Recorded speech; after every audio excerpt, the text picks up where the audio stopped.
I'm going because I don't know how COVID's going to be. I love Nevada. I would love nothing but to go there. Sounds nice. Just the mere facts that I'd like to punch some of these people, not the wrestlers, but some of these guys that do go to the Cauliflower Club. I'd like to punch them right in the face. Yeah. I got one guy I'm just thinking about right now. Yeah. If he shows up there. Yeah, me too. But yeah, if COVID settles down, we may go. I'll be honest with you, I'd like to go. I mean, who's that run by Killer B, right? B. Brian Blair. Oh, he's awesome. He's all right. Been on the show. Before we get to head-to-head, a source told WrestlingNews.com that Vince McMahon was upset that WrestleMania plans for Edge vs. Roman Reigns and Miz's tag team match against Bad Bunny was leaked. As a result, both that site and Ringside News heard that the new edict that the creative teams have to check with McMahon or Bruce Pritchard before telling talent what's planned for them. Thoughts? I don't know how stuff gets leaked out half the time anyway, and how Vince doesn't clamp it down right away.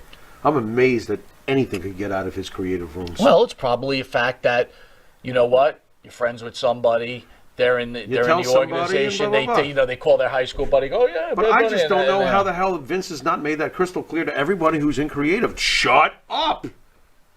Don't tell your wife! Wasn't that the Don't tell your sister! Isn't that the best? Don't even tell yourself when you're by yourself in the bathroom looking in the mirror! Am I clear? Because it's amazing that this stuff gets out. How does Dave Meltzer allegedly find out half the shit he finds out? Someone in WWF has got a big mouth. Jackie Gleason.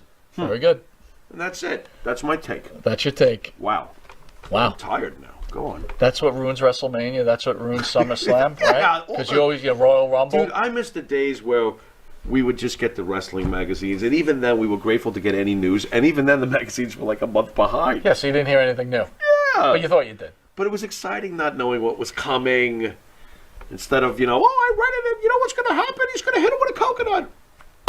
Could you imagine? Could you imagine? Oh, my God. Could you imagine if the Snooker Piper moment was ruined? I mean...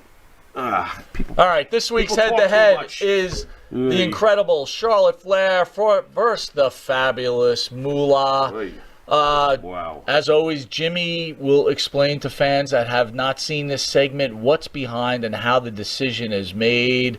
Jimmy, go ahead and hit him with the rules, brother. All right, folks. We break this down into 5 categories. It's usually an old-school wrestler versus a new-school wrestler, as it is in this case. Category number 1 is mic skills.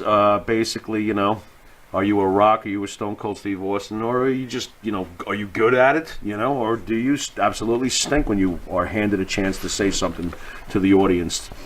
Number 2 is mat skills. That should be pretty obvious. The Kurt Angles, the Bob Backlunds of the world. I always say Bret Hart, as I should. The Kenny Omegas. Oh, God, I knew that would get somebody sick. Jim Cornette is throwing shit at the screen right now. That's I don't blame him. I think I'm throwing a shit at the screen. I don't blame him. Yeah, but he's a great mat wrestler. Say what you will. So mat skills is the second category. Number 3 is the overall influence on the industry. Talking about, obviously, are you a pioneer? Did you do something that, the industry has felt the effects of, over time? This may be tougher on some of the new school guys, but, there are plenty of newer school guys who've done tons of stuff, like Jericho giving Bruno a run for his money last week. Absolutely, that was a close one. Yeah, it was a close one. Okay, so overall influence on the industry is number 3. Number 4 category on head-to-head is the back of the baseball card, my personal favorite. That's the championship you have accumulated in your career, and all your Money in the Banks or Royal Rumbles or whatever the heck it is, that you've gotten done inside that ring. Number 5, the it factor. That should also be pretty self-explanatory. Like the first time you took a look at Hulk Hogan, you kind of knew you were looking at somebody who has it. Absolutely. So there you go. Those are the 5 categories. So, Jimmy, let's introduce the first contestant, the fabulous Moolah. This is rough, so I'm not going to sit here and try to read all of this because there's just so much about this unbelievable legend when it comes to women's wrestling. Born Mary Lillian Ellison way back in 1923. She passed on in 2007. She lived a long, long life. Better known as, of course, the fabulous Moolah. Now, let's just go to the basics about fabulous Moolah because, again, there's just too much to talk about here. I will leave it at this. Here's your basic key points. She wins the World Championship in 1956 for women and holds it for 28 years. Even Matty Ice is going, wow. I could see him over there.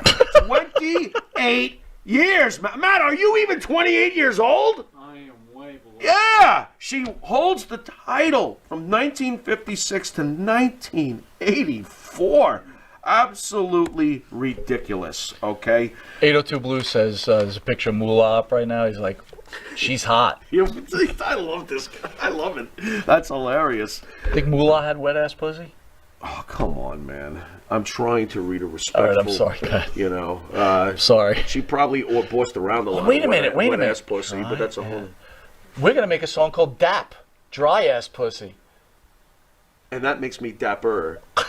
Stop after the dap. All right, go ahead. I didn't mean Oh, to my interrupt. God. I That's apologize. horrible, man. Oh, that's just horrible. Okay, so we've gotten to the main point was the fact that she held the belt for 28 years. But then, of course, towards the end of her, not just her career, but her life, she was still immensely contributing to Vince McMahon. She had the awesome program with Cyndi Lauper, as you know, with Wendy Richter. And that was really towards the end of her career. But she's not done then. During the Attitude Era, she teams up with Mae Young. I mean, they gave us some great hilarity. I mean, my God, look, if you're going to be funny, that was some great stuff. Well, so Fabulous Moolah can I go back? is You for mentioned like the first 40 years of Vince's company. It's just like, wow. You mentioned Cyndi Lauper, Wendy Richter. Sure. My feeling, again, you know, no matter how you feel about women's wrestling, Yeah. I want to make a few things clear. Yeah. If it wasn't for Cyndi Lauper, Wendy Richter, of course Piper, Hogan. The combination, if it wasn't for the combination of Hogan, Piper, Mr. But- T, Cyndi Lauper, Wendy Richter, I was there. Moolah's role. That first match Right. changed the face of wrestling as we know it. Now, for the older fan or the wrestling experts, I put in quotes that I can't stand, probably are angry over that fact.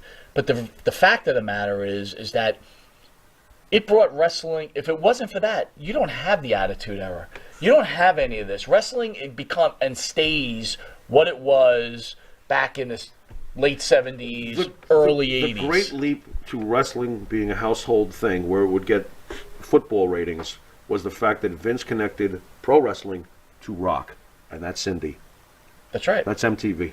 But That was doesn't how- go any further unless Cyndi could hook her train to Richter. Right. And we needed the enemy of Richter. and who Without do they go the to? Joker? Moolah. The Joker was Moolah. Thank you. As Hogan's Joker was Piper. Absolutely. You know, so it was just absolute. Her contributions to women's wrestling are actually immeasurable. It would be fair to say she's the San Martino of female women as far as the history of the sport for women in wrestling. But it's also she's it's the also fabulous Moolah. It's also fair to talk about the dark side of Moolah, Which came out later, of course. Who took advantage Of course. of a lot of wrestlers. Some say she didn't. Some say she was allowing them an again- opportunity and took a piece of that opportunity. Again, where there's smoke, there's fire. Somewhere in the middle is probably the truth, and I think that there's probably plenty of things, unfortunately, about Moolah that are not so great. Well, Farrell, as Unfortunately. usual, Yeah. you did a great job with her. Now let's talk difficult. about Charlotte Flair. It's very difficult. Okay, let's move on to who I feel is the greatest women's wrestler in the world today. Ashley Elizabeth Flair, born back in 1986. What a year we were having in 1986. Absolutely. Of course, the great professional wrestler that has been working for Vince for several years now at this point. What does this say here? Okay, she started training with them going back in 2012. So we're talking almost 10 years now working with the WWE. By the way, I don't want to interrupt on Charlotte, but Yeah. there was a good point made. Russell Campbell says, and he's right, Go ahead. Wendy Richter Yeah. and Moolah Yeah. were involved in the first original Screwjob. Talk about Yes. changing wrestling history there Yeah, too, right? Spider Lady. Absolutely. Spider Lady. Great job, Ross. Oh man. Oh yeah. What has Moolah not done? What about says Moolah kept her pimp hand strong? All right, back to Charlotte. Go ahead. Hose up in this house. Oh, my God. Oh, this is terrible. That song is awful. Why is it stuck? Not in my according head, to Matty Ice, dude. You can bop to it's it. bopping. It's Look, bopping. I'm going to take his word for it. He's our producer. He's our guy. If he says so, I'm gonna have to go. I love music, but I'm not going to run out and buy it. I ain't but, listening you know, to that, bro. No, I'm not listening to that either. Okay, getting back to Charlotte. We are talking multiple times women's championship. Oh, my God. We're talking like 9 times already? She's won the Raw's title 4 times. She's won the SmackDown title 5 times. NXT women's title. Wow. She's overall a 12-time women's champion already in her career, over almost a decade now since she's come up. Winning, she's also won the women's tag team championship. What hasn't she won? You know, Charlotte Flair is obviously magical on the mic. I feel that she's been the face for women's wrestling for many years already at this point. She has been like a tornado from the moment she came in. She has been great. And you know what? All those people are yelling and screaming about her booking. You guys couldn't be more wrong because she's not tarnished. When you write someone correctly for years, they are not tarnished. And they stay respectable. That's why Macho Man, that's why, you know, the greats are not people may get taken upset off about course this. like I this. said it to you a couple of times on She occasion. deserves to have this resume. I've said this to you a couple of times on occasion. Yeah. I know this will flip out wrestling fans, What? but I almost think that she is better than her father. Technically, I'm not going there. I'm not going to say she's better with mic skills than I her think father. that she's but a chip technically, off the old block, and that's the respect I give her, and that's a huge tip of the cap to her. It is. But I will not compare her to her father. All right, so let's hit it. that I Mic won't. skills. Who's got it? Moolah or Preach Jimmy, says Russell Campbell. There you go. There we go. Preach on. Mike Skills. Moolah or Charlotte? Charlotte. Not even close. Not even close. But you know what? Well, I think 802, I thought I saw a comment from him. Mm-hmm. He said he could listen to Moolah all day. It wasn't like Moolah was terrible at talking, but she's not Charlotte. Period. Charlotte Flair has her father's gift of gab. I'm going with you on mic skills there. Yeah. Charlotte. Matt skills. Moolah or Charlotte? Charlotte. Not even close. So this is a blowout already. But we've had this happen before. I know. Be careful. Overall influence on the industry. Moolah. Moolah. Why? Dude, all the decades paving the way. We don't even have a Isn't that WrestleMania, unfair? much less women main eventing eventually. Right. Without fabulous Moolah. That's it. The impact on the business. Do you realize how many generations came after her that have wanted to be like her? And we just said it. Yeah. If not for her card with Richter, Yeah. this may never even, what we know today may never even be the case. My favorite part about this contest is we've kept it responsible. Let's stay responsible here. Absolutely. And it's not even close. The impact on the business is Moolah's. Go on. What About says that Charlotte's got a better moveset than her father, but Rick was one of the best characters. It's a great Agreed. point. Agreed. But don't forget, Rick in his day was considered a machine. Shit, Rick was maybe the we should have did 60-minute Charlotte versus. Maybe should have did Charlotte down the versus road. Rick. But Rick was the 60-minute machine. Understand that. Yeah. Rick but I Flair think was a Charlotte machine. could go 60 minutes. With I no think she problem. could, but I don't think as many times a year as her father did. You know, it's funny when I watch Charlotte. I don't think anybody could do the schedule that her father did. What- You know, one year he didn't even take one day off. Are you aware of that? When During the 80s, he didn't take wait a one minute. day off. When I Not watch one. Charlotte wrestle, Woo! you can see the command that she has She's in amazing. the ring. She's a general. She's almost flawless. She's like her father. There's and nothing today, wrong with where the saying camera that. angles are much tighter, Yeah. it's pretty impressive. She's amazing. Back of the baseball card. So right now it's 2-1. Back of the baseball card. Moolah. You don't hold the title for 28 years. I'm going back to the San Martino analogy. Sorry. She held the title for 28 Right. years. Listen. I know it's a different era, blah, blah, blah, blah, blah, but come on. Charlotte's reigns are impressive, and she's had a lot, but sometimes the belt gets passed around like hot potatoes today. You can't compare it to a 28-year reign. Our producer's not even that old. By the way, Mike Gonzalez says that David Flair is better than Charlotte. Oh, my God, I love it. David Flair. You know, he really was underappreciated. He should have... shut up. Stop. You know, Stop I remember his program with Crowbar. All right. It was the greatest. We're at 2-2. Crowbar. We're at 2-2. Yeah. It factor. It factor. Well, folks, this is where... the winner of this contest... Should I announce it? Announce it right now. It's fine. The winner of this contest is Charlotte Flair. I agree. Yeah. I hope the fans agree. Because when you look at Charlotte on camera, she's it factor. She's absolutely it factor. Moolah had it factor in her day too, but I don't think to the degree that Charlotte has. And I do think that by the time Charlotte is finished, when she's all finished and it's all said and done with her career, I do believe she will supplant the great, fabulous Moolah as the greatest women's wrestler of all time if she hasn't already.